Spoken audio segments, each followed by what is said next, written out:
Bon, bonne nouvelle aujourd'hui, j'attends une livraison, la livraison de placo, donc c'est quand même très important dans la vie du chantier, dans la mesure où ça montre que vraiment ça avance lentement, mais que ça avance quand même. J'ai déjà reçu quelques trucs, quelques rouleaux de laine de verre, il y en a d'autres qui doivent arriver, la baignoire et le chauffe-eau. Bon, c'est pas pour tout de suite, mais il fallait que je les reçoive pour que je les mette dans les bonnes pièces tout de suite, parce que une fois que j'aurai fermé les cloisons, évidemment la baignoire et le chauffe-eau ne vont plus passer au niveau des portes. Donc il fallait que je prévoie ça avant. Et puis là, je vais vous montrer l'emplacement que j'ai réservé pour le placo. Voilà, ici. J'ai quelques proches qui vont venir m'aider. Et il y aura mon frère, Justine, Etienne également. Je pense que vous les avez déjà vus dans des vidéos précédentes, même si ça date un petit peu. Mais en tout cas, au moins, on rentre le placo le plus rapidement possible parce que dehors, il pleut. Donc évidemment, il faut laisser le placo le moins longtemps possible sous la pluie, ça me semble évident. Que dire de plus? Voilà, il n'y a plus qu'à attendre la livraison et les copains, j'ai envie de dire.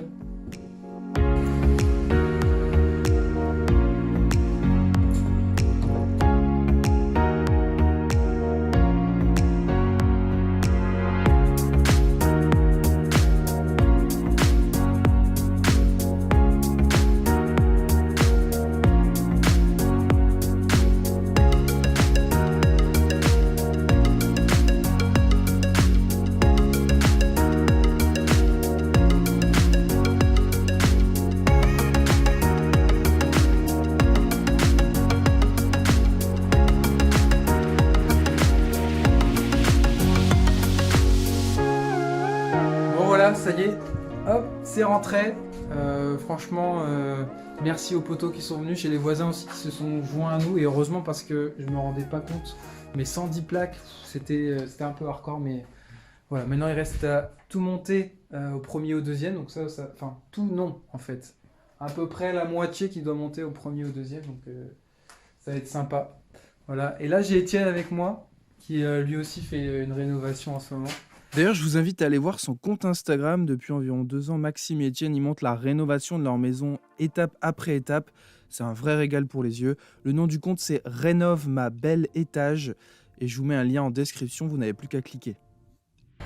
Aujourd'hui, suite de la livraison avec principalement de la fibre de bois pour isoler les combles. Bon voilà, il y a 37 paquets à monter. En fait, je sais même pas si ça va tenir dans la maison.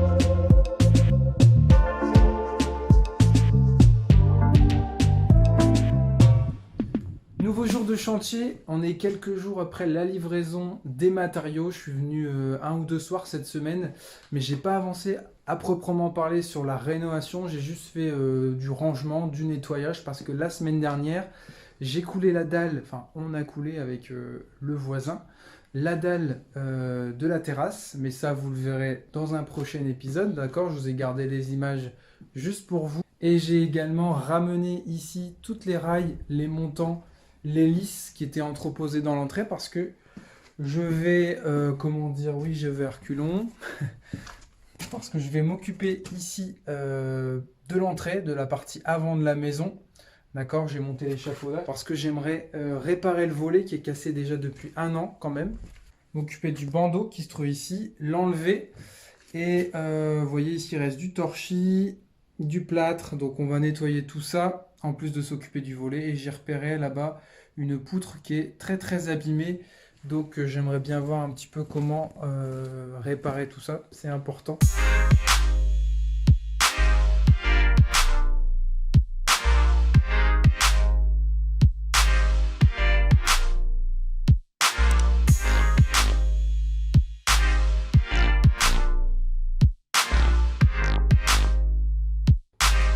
Bon, bonne nouvelle, j'ai ouvert le coffret du volet.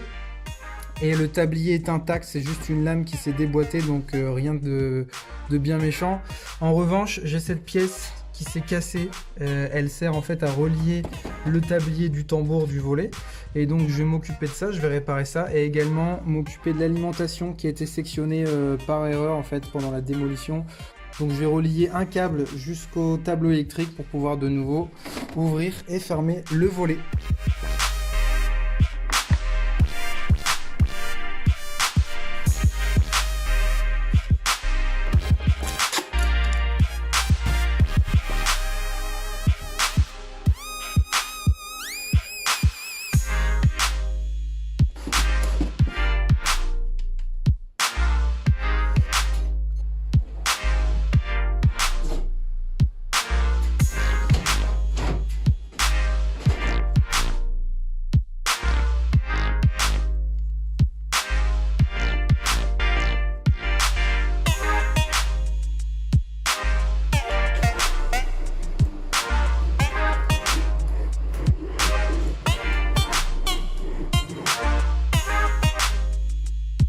Ça fait vraiment plaisir parce que ça fait peut-être 1 an que le volet n'avait pas été ouvert et que j'avais pas pu laisser entrer la lumière dans cette pièce.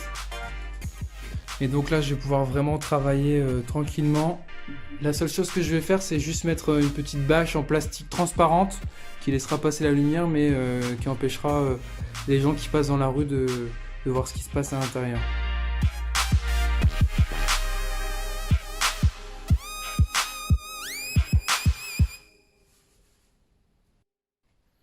Nouvelle journée de chantier. Enfin, je dis nouvelle, en fait, il est déjà 14h. Je suis arrivé très tard sur le chantier aujourd'hui. J'ai pas encore mangé, donc on va manger. Là, ça sera quoi? Ça sera des coquillettes, jambon artisanal et emmental. Donc là, on est clairement sur du gastronomique ce midi. Et après avoir bien bouffé, on va peut-être éviter de faire la sieste pour digérer. Et on va s'attaquer vraiment au boulot ici qui nous attend dans cette pièce, qu'on en finisse, hein, qu'on puisse passer à autre chose. Voilà.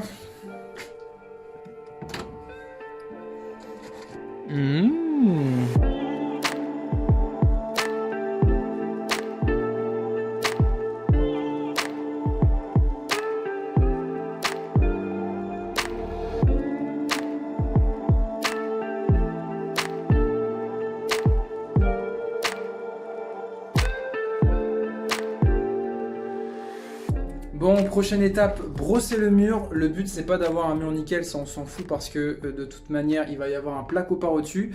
Mais au moins d'avoir une base de travail propre, d'accord? Parce que ça, c'est important pour moi. Et puis aussi faciliter l'adhérence de la colle à placo. Je vais vous montrer la machine que j'utilise.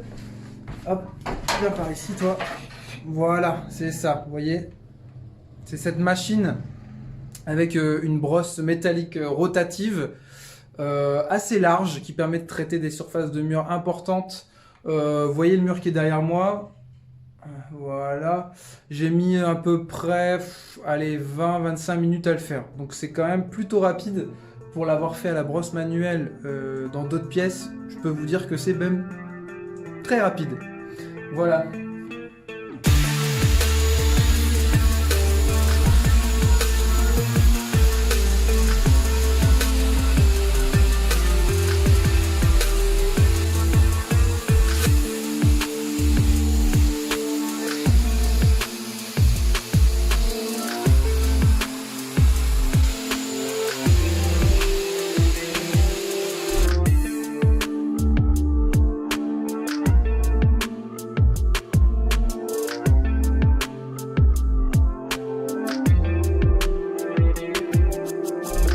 Petit aparté, je suis en train de faire le montage de l'épisode 19, celui que vous êtes en train de regarder en ce moment même, et il s'est passé plusieurs choses depuis le tournage. J'ai beaucoup aimé travailler avec le rénovateur de chez Fartools, donc je les ai contactés pour leur demander s'ils étaient d'accord de faire un partenariat avec moi, de m'envoyer plusieurs brosses, plusieurs consommables, chose qu'ils ont accepté et j'en suis absolument ravi. Donc ils vont m'envoyer un colis d'ici quelques jours, d'ailleurs on fera l'ouverture ensemble. Ce sera sympa. Si le rénovateur de chez Fartools vous intéresse, je vous ai mis en description le lien de la boutique Amazon Fartools, puisque voilà, ils font pas de vente directe, ils passent que par des revendeurs, en l'occurrence Amazon. Et je vous mets également le lien de la page Facebook dédiée aux rénovateurs, sur lequel vous trouverez pas mal d'astuces autour de l'utilisation de l'outil, des différentes brosses sur différents supports. C'est plutôt intéressant, donc allez-y, jetez un coup d'œil si jamais ça vous intéresse. Autre sujet, j'ai créé un compte Instagram il y a à peu près un mois sur lequel je poste des photos du chantier au fur et à mesure de la sortie des vidéos, généralement accompagnées d'une petite explication. Et en story, je montre le chantier en direct, ça vous permet de suivre les travaux au plus près. Le nom du compte c'est 3615 Rénov, là encore je vous mets un lien en description et je vous laisse avec la suite de la vidéo. Bon, ça y est, j'ai terminé de brosser les murs de cette pièce. Ça a été plutôt rapide grâce à la machine, mais ça génère beaucoup de poussière. Donc là, j'ai un gros nettoyage, un gros dépoussiérage à faire dans toute la maison. Je vous montre le résultat. Donc, j'ai fait tous les murs de la pièce. Et c'est vrai que ça redonne quand même un petit coup de propre et puis on y voit un peu plus clair. D'ailleurs, je me suis rendu compte que ce mur-ci est plutôt en bon état. Donc, j'ai changé d'avis, je devais le plaquer. Et finalement, je vais le laisser à nu, briques apparentes. Je vais simplement peindre les briques en blanc. Et je pense que ça va apporter beaucoup de cachet à cette entrée. Voilà, avec un grand mur de briques blanc, quelques petits cadres et la verrière. Et je pense que ça va plutôt être sympa. Bon, prochaine étape, préparer un mortier à la chaux pour venir réparer les murs abîmés. Notamment ici, là où il y avait l'ancienne cheminée. Et puis là, regardez, le coin a pas mal morflé ici aussi. Voilà, on va y remettre quelques petites briques et ce sera parfait. Et il n'y aura plus qu'à plaquer. Enfin, quand je dis il n'y aura plus qu'à plaquer, les murs seront prêts pour être plaqués, mais il va falloir encore quelques épisodes pour arriver au moment attendu et fatidique où je pourrai enfin poser la première plaque de placo.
Voilà, c'est tout pour ce qui est de la réparation, consolidation des murs.